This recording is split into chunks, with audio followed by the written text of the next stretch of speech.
I do feel that social media, I feel like it fucks me up a little bit. And I'm literally actively unfollowing like thirst trapping thoughts and anyone like that.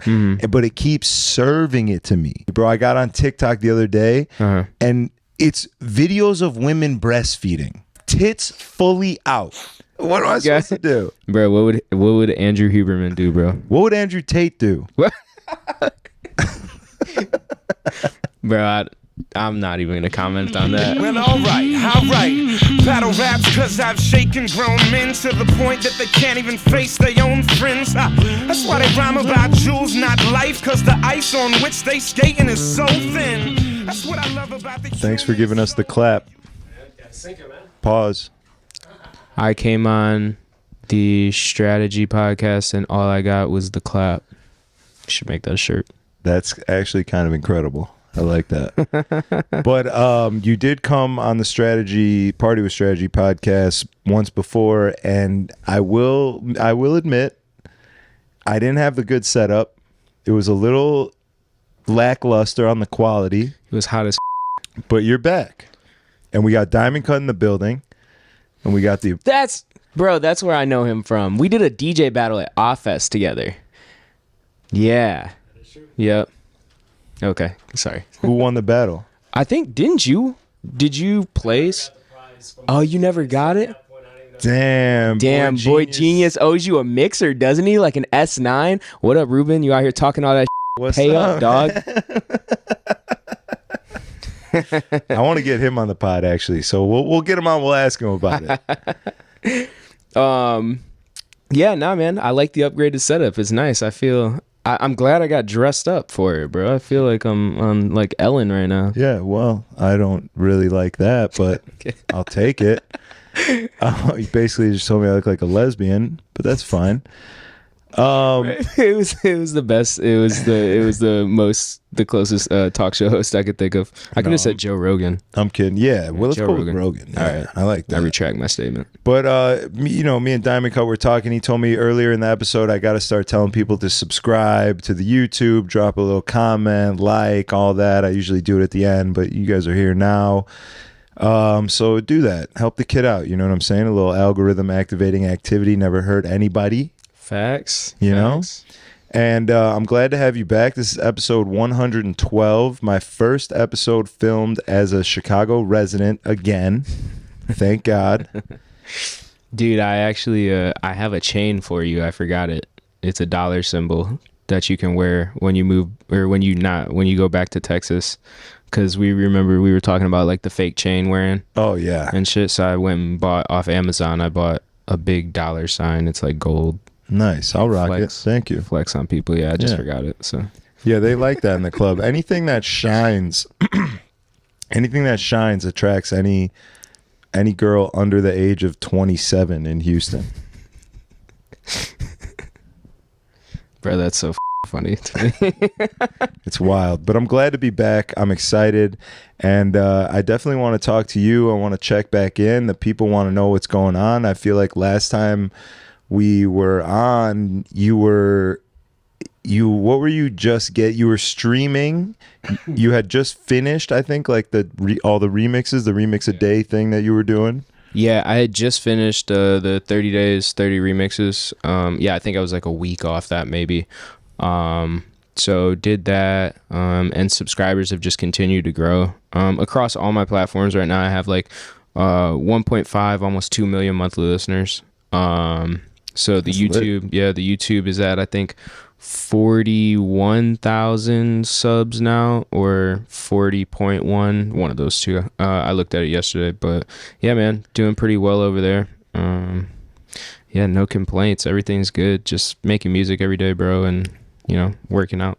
When you drop something, when you drop a single, you release it on everything: YouTube, Spotify, SoundCloud. Yeah, so distributors give you the options of like where to release your stuff, right? You can if I didn't want to drop it on Spotify, I could take that out, or like, I obviously have the option to release on Spotify. So what I do is I double release on YouTube, because every time I drop music, it's accompanied by a music video now. just for, YouTube. So my distributor will release the song, and it'll be like have you ever like went and looked up a song and there's like duplicate videos, but one is just like released by Warner Music Group or whatever, but then there's like the actual video. So you'll see that with most of my music. What's the purpose of that? Just double the engagement, or like double the chance of the video doing well in the algorithm? Yeah, kind of that, double the chance, but also too, when you release on YouTube, if you release an official, like through a distributor, and like say somebody else reposts that and it goes viral on their channel, I keep all that money. Oh, okay. Yeah. Nice. So like they're like scanning, YouTube is like scanning, or my distributor is scanning YouTube for my sounds. Okay. That's dope. Yeah. That's nice. I didn't know that was happening when I was releasing other people's music on my videos that I've been doing. Yeah, so yeah, if you put up a video, so like for example, the Apollo's House thing that I'm doing now. Yeah, I wanted to ask you about that. Yeah, so we record the mixes, and then when I put them up on my YouTube, YouTube flags it, and it'll come up, say you played 30 songs, and if you played like the Beatport, Hot 100, or I mean, even if you play somebody's music that they have released through an official distributor that has like ISRC codes, ISRC codes, they're little algorithms embedded into the songs that like bots can listen to the frequency and tell you what song matches with that that code, essentially. Like how Shazam works. Yeah, exactly how Shazam works. So YouTube will catch all those, and then it'll be like, you're not making any money off this video. Now, they'll let you post it now. You won't get like a strike on your page, right? For putting up someone else's. They just allocate the money to the right person, right, rather than give it to you. So it doesn't work against you anymore. No, it doesn't. It will sometimes though. Like I think we talked about this when the last time I came on here, maybe.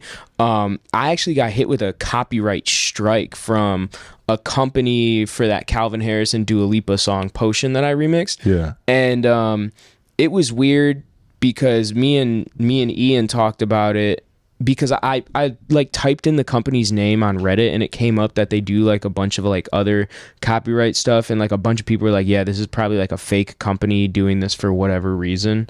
Nobody really knows the reason behind it, but it looks like a fake company. But I was like, I don't want to chance it, so I just emailed them and took it down, and they just came to an agreement that I would take the song down and they would reverse the copyright strike. Oh, so you actually were able to get that off of your account? Yeah. So like if a label came to you and hit you with a copyright strike and your song had, however many million plays, you could just go back to them and be like, you can email them. YouTube gives you the ability to communicate with them, and you could be like, yo, you could reach an agreement and be like, yeah, I'll give you the money, or like, we can do money going forward. Obviously this is performing really well. And they have the ability to reverse that strike, which like, I don't think anybody wouldn't do. Yeah. Unless you were just about it. Yeah, that's dope. I have been back here for about 50 hours now, I think, something like that. And I've DJ'd twice, and I'm already a little I think.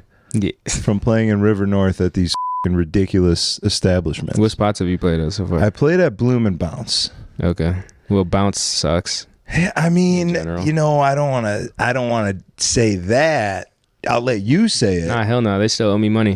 Bounce. But I just feel like in general, I'm playing at places that have like an identity crisis. And it sort of felt the same way in Houston, to be honest. Yeah. No, like nowhere has a specific, like, this is what we do. This is the crowd we want. This is the music we want. This is the atmosphere we want. This is the goal of this place. And we're all working together to reach that goal. Yeah. Well, I mean,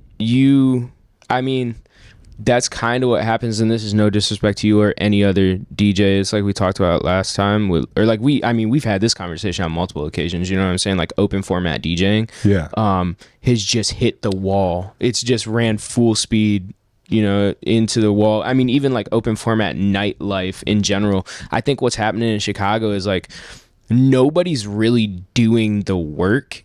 You know what I'm saying? To like have a good venue, except for like Oris, Tao Group, and like there's a select few other clubs, right? That like know their house music or dance music clubs. They know their audience and they target that audience. But a lot of these other spots like Bounce, for example, Liquor Box, like all those spots that are like open format nightclubs, that really, like, let's be real, they're like hip hop spots. You know what I'm saying? They are, but like they won't fully lean into it. Like well, lean in. If that's what you're doing, well, that's the issue. Do it. That's the issue is they want to book. They want to book open format DJs that will play everything, but they want you to play hip hop, and they book tables and people, and they target the crowd that wants to hear hip hop, but they're like, yo, don't play too much hip hop.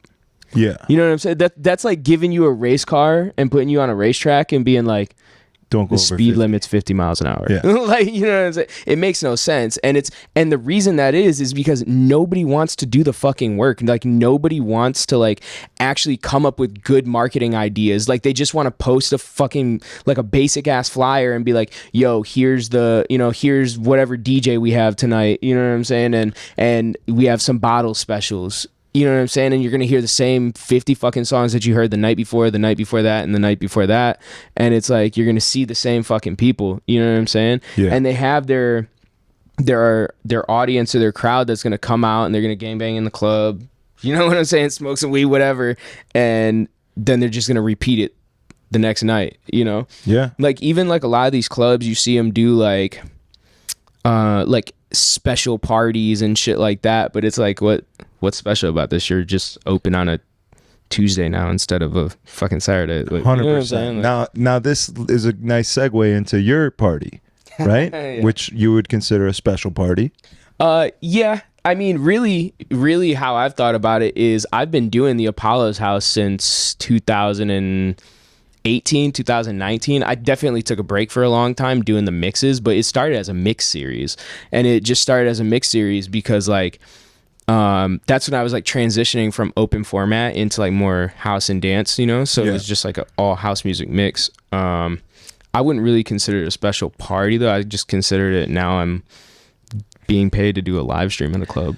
Well, there's a little bit more to it than hey, we're open, there's a DJ, come drink some alcohol, right? Yeah. What are you live streaming it video? Yeah, so I'm waiting.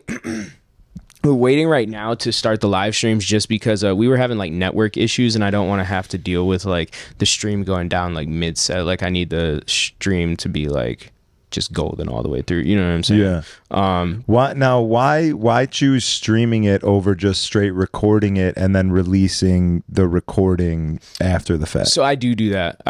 That's what we did for the last one. And that's the plan in the future. I just want people to like be able to, because I have a lot of fans from overseas. I would say that's probably 80% of my audience is from overseas, so they can't always make, like there's a 90% to 100% chance that these people don't even make a party that I have in the US, you know? Right. So it's really for them to feel like they're a part of it. In the future, I think when it gets bigger, like, cause the party is going to get bigger, it is going to grow.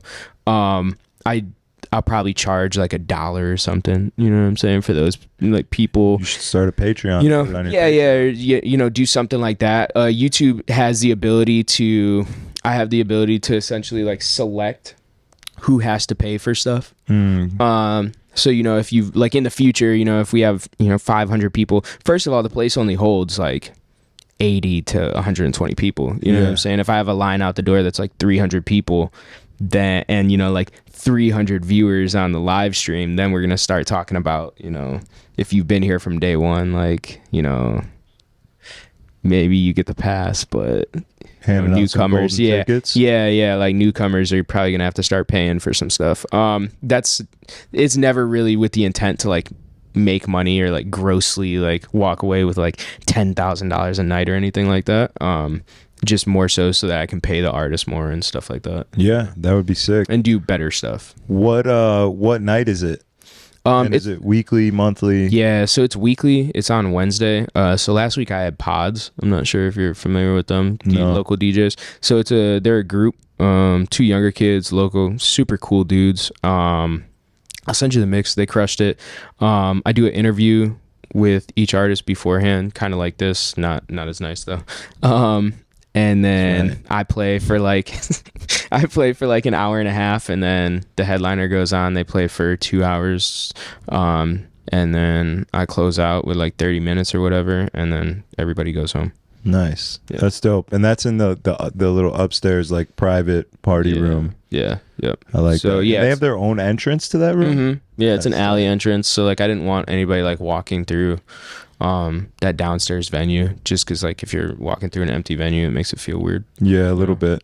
Bit.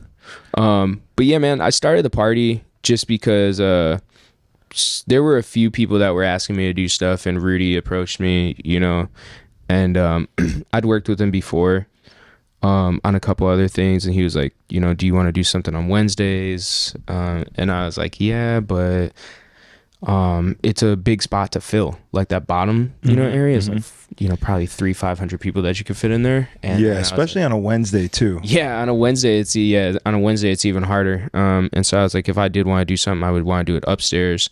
And he was like, yeah, that's fine. And so I was like, okay, cool. So then I was talking to some other people, and I was like trying to see who would be involved, and we were trying to come up with a name, and I was like, why not just do Apollo's House? Like the brand is already there. It fits in with everything else I already have. And 2, I wanted to give artists and upcoming DJs a space to come be able to play their music, but also kind of like show off that they can DJ. You know what I'm saying? Because I feel like that's what I had to do for a long time when I was transitioning from open format to house. Was like show off that I can like actually DJ for real.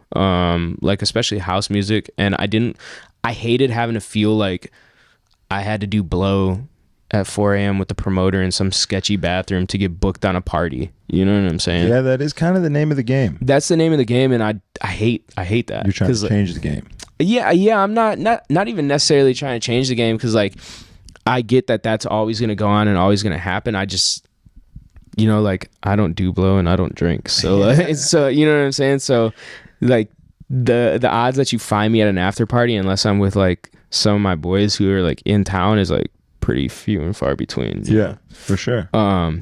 So yeah, I just wanted to give space to upcoming talent and just kind of undiscovered talent, and it's from like everywhere, not only from Chicago. So like I've been talking to people from like other cities and stuff too. That's dope. You gonna bring the No Good Boys out or what? Nah, man, I don't really like them like that, bro. Nah, I'm kidding. Yeah, I'd love to have them. They're super dope. Every time we play together, I'm just like in awe of how they play. Like Tanner fucking rips, and then Ease is a pretty good DJ. So yeah, it's great. It's fantastic. I miss him already. Yeah, I was surprised when you told me that you were moving back up here. You know what's crazy is I brought that shirt. I was gonna change, but then we started the podcast right away, and I was oh, never mind. But the shirt I originally had was the No Good shirt, and I was like, no, I'm not gonna wear that on the podcast. I think showing off the chest tat with the new hair and the glasses, I feel like that's the wave. And you smell nice. You smell thanks, like bro. You got a new cologne as well. Thanks, bro. It's just I have to go do a music video and a studio session after this, so I'm just kind of dressed for the day.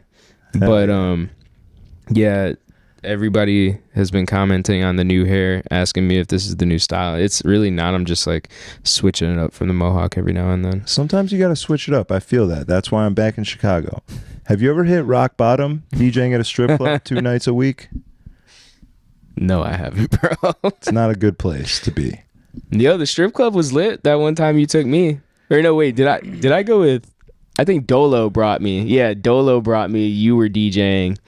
At the strip club? I think so. Shit, I don't even remember, bro. Yeah, oh no, you were definitely DJing, because I was standing up there by you, and I remember looking around and being like, I want to go back to my hotel. Yeah. I'm not a fan of strip clubs. I'm a fan of strippers as people. No, you're not. That's how I know you don't spend enough time in the strip club. No. Not like in the strip club. Like I know like and have known a few strippers, and they're typically pretty cool people. I feel like. Yeah. No, I'm not like a in the strip club. Not great fan. follows on social media. Yeah, no. Decent people, the worst follow. You follow one strip club. I mean, you follow one stripper, you follow them all. Yeah, they all I would post imagine. the same memes. And the same Justin fucking LA, what's his name? Oh, Justin LaBoy. Yeah, LaBoy. Fucking, wait, is it Justin LA Boy? I have no idea. I always thought it was LaBoy, but I have it no could idea. Someone totally needs be to LA shoot Boy. that man. Someone needs to get him off of Instagram. Dude, I think isn't it a guy and a girl who run that page though? Because if it's one dude, he posts some pretty sus stuff. It's sus. Or it's just like cross marketing. Like it's either sus or cross marketing. But I mean, if it is sus, I guess you can't even really say stuff is sus anymore. Yeah. I mean, that's the internet, right? Like, you know what you're doing. You're doing something on the internet. It's not necessarily what you're doing in real life. It's just, you know how to work it. Yeah, man. I mean, dude, if you know how to work internet, if you know how to game the internet and game social media, like you're golden. Yeah. You know, you can really do anything. For sure. Yeah, I want nothing to do with social media. I don't even think I want to DJ anymore. I just want to come back home and like cry in my mom's kitchen. Bro, I also don't really like social media. I don't think anybody really likes social media, but I think at the end of the day, it's just like any other tool, right? You can either be like a consumer or you can be a producer. I was actually talking with one of my other artist friends about this the other day. Is like a good way to like not feel like is this social media is this fucking thing, I have to do this, is just like making it a product of like your intertwined everyday existence. You know what I'm saying? Not to the point where you're like on it all the time, but maybe like sitting down on Sunday and being like, okay, I'm gonna shoot all my content for the week on Sunday, and then just have it in a Dropbox ready to upload, and then not even, you know what I'm saying? Like you see on like some of my videos, like I don't even comment back on some of them, and that's not me being an asshole, but it's more of like I just posted that and got off social media for the rest of the day. Post and ghost. Yeah, post and ghost, and it's like that's just, I don't know. I just don't want to be on it 24/7 all the time. Yeah, that is always the way that I've looked at it, is you can either sit there and waste your life scrolling through it, or you can sit there and be posting shit on it and like getting something out of it. Yeah. Now, I do think though that like you definitely shouldn't get sucked into like doom scrolling, right? I think that's such a funny thing to call it. Yeah. You definitely shouldn't get sucked into that, but I do think like scrolling through your like For You page for like, 10, 15 minutes a day, not all at once, but is a good way to do like market research on like, especially if you're only liking and sending videos that like relate to you and like your niche or like what you do. You're gonna see more of those videos, and you can kind of use it as market research as to like what is successful. You know what I'm saying? It's kind of like a case study. Yeah, I feel that.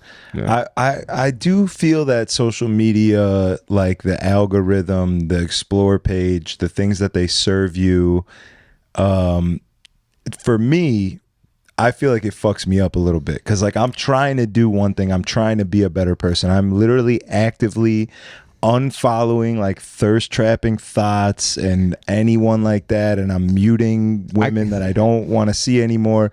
But it keeps serving it to me. Yeah, like I'm telling this machine like stop. I'm literally unfollowing and muting. Yeah, but they keep serving it to me, bro. I got on TikTok the other day, and it's videos of women breastfeeding, tits fully out. That's fun. Tits out. I got kicked off of social media for the last 7 years for having not tits out. Tits. You know what I'm saying? Yeah. And now they're literally serving me women with babies. Yeah. I mean, sucking on their tits. Yeah. I mean, that's a hard one. It's a trap. Well, it's a trap, yeah. I'm trying to be better. I think. How long have you been trying to be better for, though? We're coming up on like a month now. No. I was gonna say if you're like a day or two into it, it takes some time, but no, I'm out here. Are you still liking photos and videos? I don't ever like any. I'm not a liker. I'm a watcher. I watch from the shadows. Well, yeah, if you watch it, that counts as a like in it counts as a like in like the algorithms. But that's what I'm saying. I'm trying to tell it like, hey, stop. But if you're gonna put it in front of me, I might look at it for a couple seconds. Yeah, I mean, you got it immediately. What am I supposed to do, bro? What would Andrew Huberman do, bro? What would Andrew Tate do, bro? I'm not even gonna comment on that. Huberman, I don't know what he would do. He'd probably tell me to drink a protein shake and get some more sleep. Yeah. Sleep. Go to sleep every time you see one of those videos. Yeah, exactly. That's the protocol for that. Yeah, take some Tongat Ali once a day. Have you been taking that? I have. Yeah. Has it changed anything for you? Did you take a panel before? No. I started taking it. I just wanted to see like what it would do and how it made me feel, and I really don't feel any different for real. It's supposedly like months. It's got to be like 3 months, and then you're supposed to start seeing a boost in testosterone. Oh, so you have to like preload it pretty much. Yeah, you're supposed to do it for a while. It's like two. Oh yeah, the cycle is 2 months because they give you 2 bottles of it, and then the Fedosia agrestis, whatever. We are not doctors. This is not medical advice. Yeah, you got to say that we get sued. I'm a podcast. I'm not even a DJ anymore. I dropped the DJ thing. Bro, did you see the guy ask Nate Diaz, the podcaster, the video I posted on my story? He was like, Nate Diaz was on a podcast, and the dude, like some jack dude, like big dude, whatever. He was like, yo, you think I could beat you in a street fight? And Nate Diaz was like, what? And he said it again. He was like, you're a podcaster, bro. Yeah, that's Bradley Martin. So I remember seeing that. That shit's so funny. It was Bradley Martin, yeah. You're a podcaster, brother. He is swole and jacked, but like that has nothing to do with fighting. Not at all. Which is weird. People think that those two things are like cohesive. They are not at all. They are actually counterproductive. Could be. Yeah. Most of the time they are. I mean, you get the freaks of nature like, fucking Brock Lesnar, Francis Ngannou, Kamaru Usman. Those guys who are just like the Joe Rogan podcast. It has. We'll get back on track. Go ahead. Yeah, let's talk about something that I know. Okay. Just silence for the rest of the podcast. Yeah, I know nothing. I don't know anything anymore. I don't know what I want to do. I'm having an identity crisis. Yeah. I don't want to DJ, especially after this last weekend. That shit was horrific, bro. Just the vibe, like the rooms, it just feels like River North's on its last leg. Outside of a few, obviously Tao is still crushing it. And I mean, that's really all I can say. I have only been here for 50 hours as well. Mm-hmm. But like, who's DJing? Who's leading the charge these days? I mean, I really think, man, that it's the clubs that you're at. Yeah. I really think it's the clubs that you're at and the events that you're doing, because I will definitely agree that the times of like when Stout was open and crushing, you know what I'm saying, when you were DJing there regularly. Allegedly, they're supposed to reopen. Yeah, I saw that. But like I'm saying, like that time frame, what, like 2000, I would say like 2016 to like 2019-ish, right? 2020-ish, I guess. That was like the golden era for nightclubs, because the EDM bubble had just came. I mean, the EDM bubble was big still during then, but it had kind of like fizzled out a little bit around 2016, 17. And like hip hop was starting to be like hot in clubs, but then it got weird. Like hip hop got weird as fuck. What would you say signifies the moment that hip hop started to get weird? Like when Lil Uzi Vert started taking off? I would say around that time is when it got weird. I'm trying to think. Maybe Designer. Panda? When we started playing his shit in the club. Yeah. He's only got one. Yeah, Panda was cool. I mean, but remember people were trying to play Timmy Turner and people freaked out when he did the acapella for that. And I was like, what is this? I would say that. Trying to think. I haven't really thought about like what pivotal song made hip hop bad, or like club hip hop bad. I think it was just when Drake started to be gangster, or like try to be gangster, and was like doing these collab songs with like Pooh Shiesty and shit, or like not I don't think he did a collab with Pooh Shiesty, but like when we were playing like Kodak Black and shit like that in the club. Yeah. And they started getting cosigns from people like Drake, and we started playing these slower songs in the club. Like, bro, if Travis Porter came back and started making the music like Bring It Back and A-Ladies and shit like that again, we'd be back. Fun hip hop. Yeah, we'd be back. Higher energy. Mm-hmm. I mean, I will say, being in Houston for the last 3 years, and especially working at the strip club, I played a lot of hip hop, a lot of the Lil Baby shit, a lot of that slow, like 60 to 75 BPM shit. Yeah. It is, for me, fun to play slow music in a way that makes it high energy, if that makes sense. Yeah, there's definitely slow. So here's what happens. This is a producer thing too, or like a music nerd thing. Is that a lot of these slow songs, like the 60, 70 BPM songs, like Look Alive, for example, right? That song is, I think, 68 or like 72 beats per minute. It was probably recorded at 144 beats per minute because the hi-hat pattern is so fast in it. Yeah.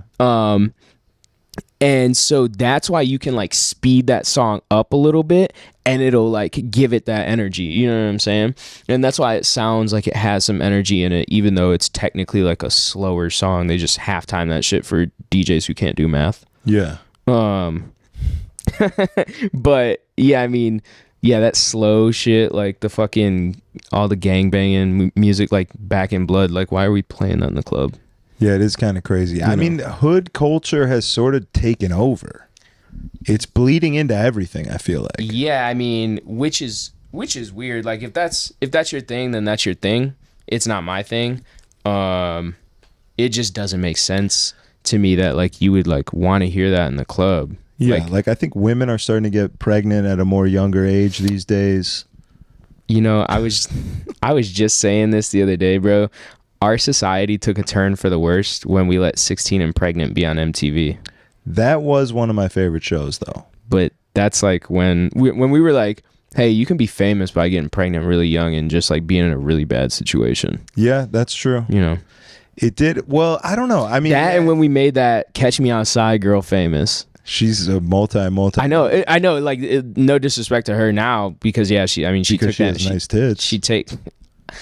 I don't even know if she's young, if she's old enough for you to say that. She is, because that's how she made all of her money. Once she turned 18, she made the OnlyFans, and it was a wrap. An alarming amount about this. I'm on the internet, dog, and all they're serving me is women breastfeeding. That's hilarious.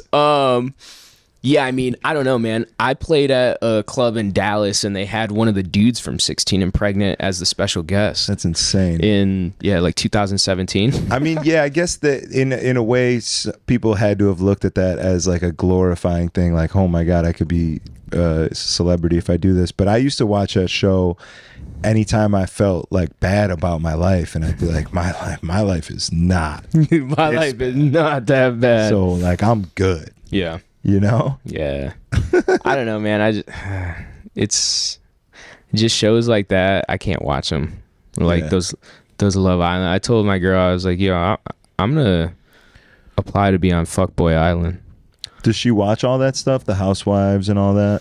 She doesn't watch Housewives, but she's been watching that show where they live in two separate houses, and they do like blind dates. I think it's like Love is Blind or some shit, where they're like in pods. They can't see each other, and they have to get to know each other for like, I don't know, maybe a month or two. without ever seeing each other, and then like at the end of it they could be like, yeah, I'm gonna marry this person, or like, nah, this person isn't for me type shit. And you're not feeling it. I feel like I lose brain cells when I watch this shit. A little bit, yeah. With all due respect to my girlfriend, it's just not my thing. I think she finds humor in that type of shit. She like laughs at the people. They're like, she's like, these people are fucking idiots. Yeah. Now, how do you navigate that? Because I'm newly, you know, I have a girlfriend now. Oh, whoa. I have a girlfriend. This may even be the announcement. This is the coming out party. This could be my coming out party. And I may, you know, we'll see how it works out, but I may go back into the closet after. I don't know. How do I navigate watching this show, or her watching this show? Her wanting to watch the Housewives and the Survivors and the Love Islands she does that shit on her own time. Yeah, when we're together, we watch like different stuff. She always yells at me because like I am like a person that's like thirsty for knowledge, and like I like to learn stuff no matter what it is. Like if it's like a documentary on like World War II to like how samurai knives are made, like, you know what I'm saying? Like if a video pops up that interests me or some shit like that, I'll watch it. So like when we're together, we do some learning, or we watch, like last night we watched Dune. She'd never seen Dune, and I was like, oh, that's crazy. Like, Dune, she put that on. Is that a movie? Oh yeah, you've never seen that? No, it's new or old? It came out 2 years ago. It's pretty new. Within the last 2-3 years. It's got Timothy Chalamet and Zendaya, and then like Josh Brolin and the dude who played Aquaman. Yeah, I can't remember. Jason Momoa. Yeah. He's pretty hot. Everyone probably thinks Zendaya's hot, but Jason Momoa is kind of hot. Yeah. Zendaya's from Euphoria, right? Yep. Yeah, I think she's a Disney Channel kid. Yeah, Euphoria got a little weird for me. A little too much high school titties for me. Yeah, man. I'm just not into shows like that. I can't do it, man. Like, I don't understand why, like, we as a culture, like, grown-ups are so obsessed. I think I have a theory on this. But like, have you ever noticed that like a lot of really popular shows like Euphoria and all that type of shit, like they're all high school shows? It's very weird. They're all high school shows, and I think it's because it's a situation like 90% of people can relate to. Like at least 95% of people have went to high school, right? And had some type of interaction like that, or some sort of high school experience. Yeah. But also too, like that's most people's glory days. Glory days, yeah, but like, you know, it was Saved by the Bell, same concept, a show about high school. Yeah, but their titties weren't out. It's weird to me. I can't, like, I'm trying to get into the thing that I'm watching, right? I'm like, put myself in this place. All right, these are high schoolers, and then their tits start coming. I'm like, wait a second, what are we doing here? Yeah, put them in college. Yeah, it is. Put them in college if you want to take their tits out. You know what I'm saying? Yeah, it is. It is extremely weird. Why does it have to be high school? It shouldn't be high school. Same concept. Yeah, it shouldn't be high school. Ridiculous. Yeah, I don't know, man. Just shows like that are weird to me. I feel like, bro, I'm a pretty open-minded person. You know, like I have fucking blonde braided hair covered in tattoos, and I DJ for a living. Yeah. Not open format though. Not open format. Used to, but I mean, I feel like I'm a pretty open-minded person, and I'm kind of a live and let live person too. So when I start feeling like shit's weird, I feel like it's a solid gauge. Solid gauge. Yeah. Yeah. When my spidey senses start tingling, I'm like, I don't know about this one, and I feel like I'm right. Yeah, I feel that. I feel that's a good way to put it. I like that. Yeah. So why'd you leave Houston? I left Houston because I bottomed out, bro. I had no real friends. I mean, aside from the No Good Boys, who are definitely my real friends, and I love those guys, and I am thankful to have met them, because without them, it would have been really bad. Yeah. But they're, you know, doing their thing. They're working. We're not hanging out a ton. Mm-hmm. Dolo became a family man. He's fucking 20 miles outside of the city. He's got his house, his family. He's doing his thing. He kind of switch from being a DJ into being a lowrider enthusiast more than anything. That's kind of like his passion now. You know, when we were doing our thing, it was like all DJing, and that is all we cared about, all we focused on, how to blow up, how to do more, how to gain traction, how to everything, you know? And we really bonded over that, and that was not a thing anymore. And I'm just surrounded by shit people constantly. It's a very materialistic city. Everything's based off of how you look and what you say, not what you do and what you can provide. I feel like you just described this city. If you think that this city is that way, like, you should go fucking live there, bro. It's horrific. And I was DJing in the strip club, which is everything I just said, but times 10. Yeah. I feel like just from a few times that I've been down there, I mean, I told you this from the beginning. I was like, it was really interesting to me that you even moved. I know that you moved during the pandemic, but it was interesting to me that you moved and then stayed down there even after we opened up. Like everything opened back up. Yeah. And I feel like I told you last time that I thought you were going to move back, that you were going to end up moving back. But yeah, every time I've been to Texas, and this isn't to shit on Texas, because I would definitely... that's what we do on this podcast. You can shit on Texas. No. I like Texas. It's somewhere, if I had like a few million in the bank, you know, like I'd probably live in Texas. I wouldn't live in like Houston. I'd probably live like out where I could have like 1,000 acres. You know what I'm saying? And like, shoot guns and like do all that type of shit. Yeah. But I like Texas for like that reason. I definitely felt like I would never want to live in one of the major Texas cities though. Austin's cool though. I like Austin. But I went before it became like progressive and like everybody from California started moving there though. So yeah, it's definitely booming. I like Austin because the whole comedy scene is there. It's really like the comedy capital at this point. Why don't you give comedy a try? I'm not ready to fucking do no better time than the present. But I don't want to do anything more like in spots where alcohol is so prevalent. Well, that's the thing, is like you don't even have to do that anymore.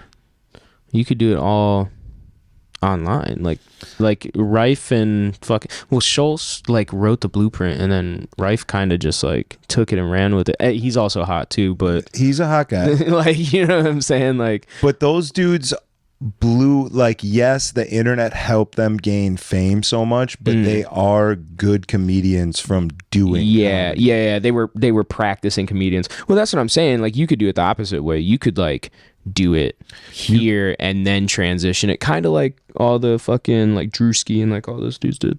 Yeah, I'm sick of social media. I'm sick of everything that I've been about. I've bottomed out. I've done it too much, too hard, too long, too consistently. Not had any other balance whatsoever.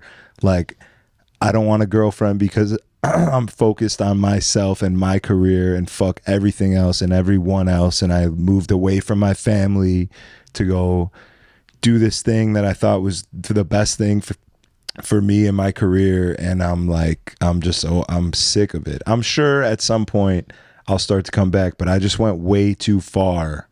Yeah. One way. Yeah. You know what I'm saying? Yeah. And like, I really don't like, the whole thing had been get clout to get the money. The bigger you are as a brand, as a DJ, as a producer, as anything that you're trying to be, the more money you can get. So like that was the formula, right? Mm-hmm. Get internet clout, get more money. I'm like sick of chasing clout. It's just gross to me at this point. And I'm like, all the energy I used to put into that, I can just put into getting money. Right. I could just get money. And then I want to DJ. I don't want to DJ for a living anymore. I don't want to count on it to get my paycheck, to have to get my bills paid. I don't want to walk into a club and be like, oh, I don't want to fucking be here, but I have to be here because this is how I make my money. I want to walk into a club and be like, I want to be here because I love DJing, and I don't care if I'm even doing it for free. I want to do it because it's what I love. Yeah. I mean, I think that's most people's goal, though. You know, like I don't think anybody really wants to spend their time in a nightclub. You know what I'm saying? I mean, I did for a long time. I really did enjoy it. No, like I enjoy it too.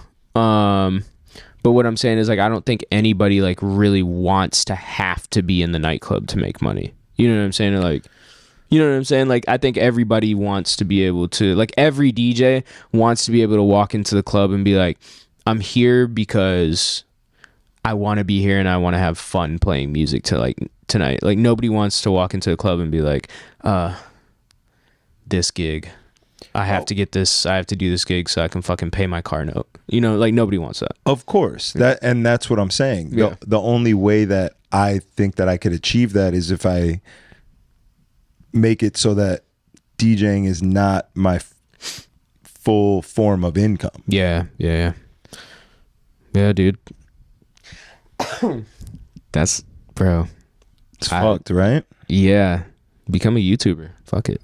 No, it's the same thing. It's not the really. same thing. No, not at all. I don't want internet cloud. I don't want I don't want to chase that. If you I literally just want to take all of the time and things that I was doing. Like I'd rather make videos for someone else. I'd rather film someone who's trying to do real estate, who knows nothing about the internet and wants to be like a real estate TikToker, because that's what everyone's doing now. Yeah. And I can go film them and edit their shit up and give it to them, and they just give me money. And there's nothing. It's done. I wash my hands of it at the end of the day. Yeah. I don't have to think about it tomorrow. How well did this video do? Could the video have done better if I did this? What about if I made the thumbnail like this? What about if I filmed it on here? You know what I mean? Like, I want to just be done and snuggle with my girlfriend and her cats after. There you go. Damn, you're about to be a cat dad, bro. The fucked up thing is that I'm allergic to cats. Oh, really? Yeah. Damn. So I'm trying to do exposure therapy and hope that the allergies just go away. You're just gonna wake up every morning just unable to breathe through your nose. Yeah, eyes crusted shut. Yeah, I give you about a month of that. Yeah, I'm gonna have to say kill her cats. I think I'm gonna have to kill her cats. No, don't say that. Bro, this podcast is never gonna see the light of day now. One person is gonna hear that comment that's a super cat fan, and they're gonna send it out to the whole cat loving community. And then you're gonna be the subject of every fucking cat Reddit. Yeah, I blow up. I get all the internet clout that I never wanted for the off hating cats. Off hating cats, bro. That's so funny. I think that's so like kind of a segue into like having clout or like blowing up, is people who blow up for like the wrong things or like things that weren't intended to. Like that kind of happened to me recently with that Desire song. Like people saw me as a singer, like it kind of blew up on my TikTok, and people were like, yo, do you ever do like live performances and stuff like that, or like do you do shows and stuff? And I was like, actually I do. I travel to do shows. I'm actually a DJ. I'm not really a singer for real. Like, so like this song is about to cross 100,000 streams on my Spotify, and like everybody who finds it thinks I'm a singer, and I'm like, would you sing on stage? I have. You did? Yeah. I How'd have. it go? Good. I mean, I don't sing, like, I'm very open about, like, all my shit is definitely auto-tuned, and my vocal is, like, super processed. But I can replicate all that processing through, I have a live performance box. It's, like, this big. It's called a TC Helicon, and it's, like, essentially, like, a portable auto-tune and effects box. And you can go in and program presets, and I just can flip through them for each song that I have my voice on. Yeah. That's right. How did it feel to sing in front of people as compared to DJing in front of people? Because I always imagined that, you know, how incredible it feels to DJ for a room full of people and have the room, and be able to move them where you want them. But to be able to do that with something that you made or something that you were doing live, singing, playing an instrument, I got to imagine it feels even better. Well, I hate myself. And I hate the way brother. I hate the way my voice sounds. Like even when I watch this podcast back, I'm gonna be like, oh, my voice is so fucking annoying, dude. Yeah, I don't want to say it, but I'm glad you did. No, I appreciate it. No, but like I didn't think that it was that good.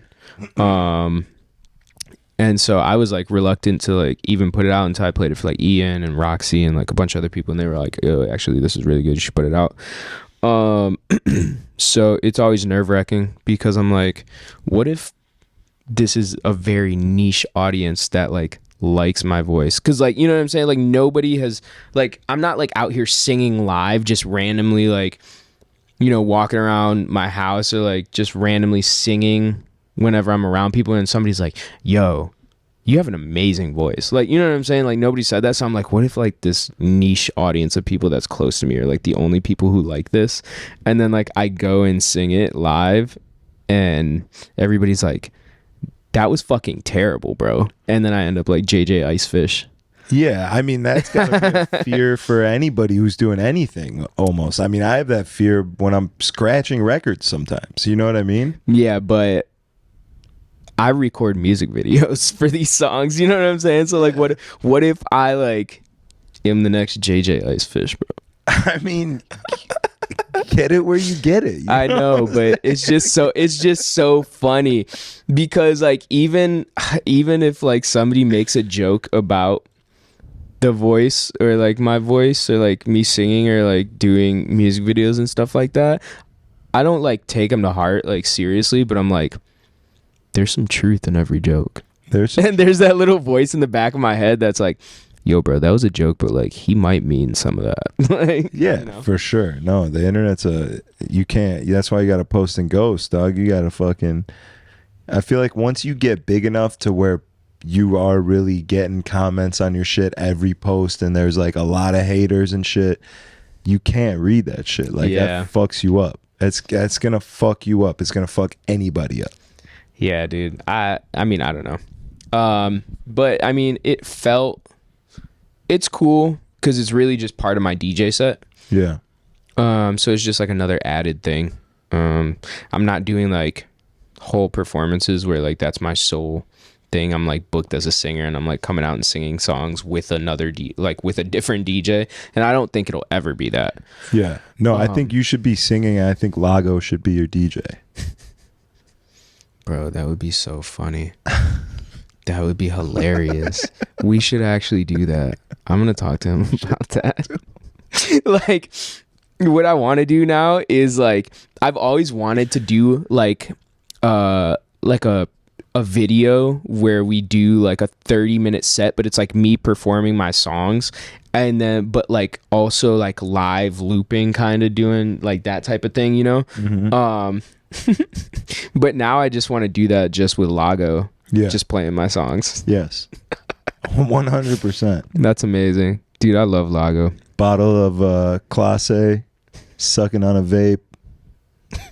Bro, dude, the vape, I can't stand the fucking vapes, bro. It's like we live in the script for Black Dynamite, except for Anaconda malt liquor is now these fucking vapes. I swear to God, bro. Like, people couldn't put down the malt liquor in that movie, and like people can't put down the vapes in real life. Can't put down the vapes, baby. They got them. Do you have one? No, I'm not a vapor. I do love a hookah, which I also bottomed out in Houston on those because you could smoke one in any fucking club. Mm-hmm. And I definitely felt like I was starting to die sooner than later, for sure. But vapes, I can't get past the burn. Like, I try and suck it in, and it burns so much, I just immediately cough. I've never been into smoking really anything. Yeah. Like, I smoked weed for a little bit. I think when you first knew me, like when we first met, I think I smoked weed. But then even that, like, any deviation from my baseline existence is just kind of like makes me feel weird. Yeah, same. But I like feeling weird sometimes. Like, I smoked a joint at Bloom and then just cleared the entire room for the last hour. And it was incredible. I've done that before. Dude, I remember this one time. It was like around 4th of July. This was when Time was still open. Like, I hadn't headlined there yet either. And one of my homies, me and him, I was like, yo, this is a really big night for me. It was Aaron's party on Tuesdays. Aaron T. Little, big dude, big Aaron. Where's he been? I don't know. I haven't seen that dude in years. Damn. But so he texted me with Luke on a group chat and was like, yo, play like Vegas style club set tonight. And I was like, all right, cool. Like, and I was excited because I was like, this is what I want to do. Like, I want to play Vegas style clubs. Right. So it's cool that they're, telling me to do that. So me and my homie, we smoke like a joint or like a blunt before my set. Bro, I remember DJing and it was like going okay. Like, it was just time on a Tuesday industry party. Like, even like you could have probably been fucking Ruckus or Vice up there and it would have been the same, But I remember Metro came up and he was like, yo, what up, man? Like, crushing it. And I looked at him and I was like, bro, help me. I'm having a panic attack right now. I feel like I'm clearing the room. This is not going well. And I was just having a full-on meltdown, bro. Oh, yeah. It was so funny. So I've definitely done that before. I would get high and definitely just like play records for sure, like at home, Mm-hmm. I've always thought that would be a cool party to do. Is like just a party where you could just like play records, like play good music. You don't like have to mix. You don't have to mix. No. I'm just saying like a party where it's just like you're just playing music. Like, you can play whatever type of music you want, but like there's no expectation into like making people dance or like bar sales or just like table sales or anything like that. It's just like DJs being DJs, kind of like do-over. You know what I'm saying? Like I've always thought that would be a cool party, and I feel like that's what's really missing in Chicago. Yeah. It's just like a party for like people to come hear like good music. There's always like some like reason or thing behind it. I don't know. Yeah.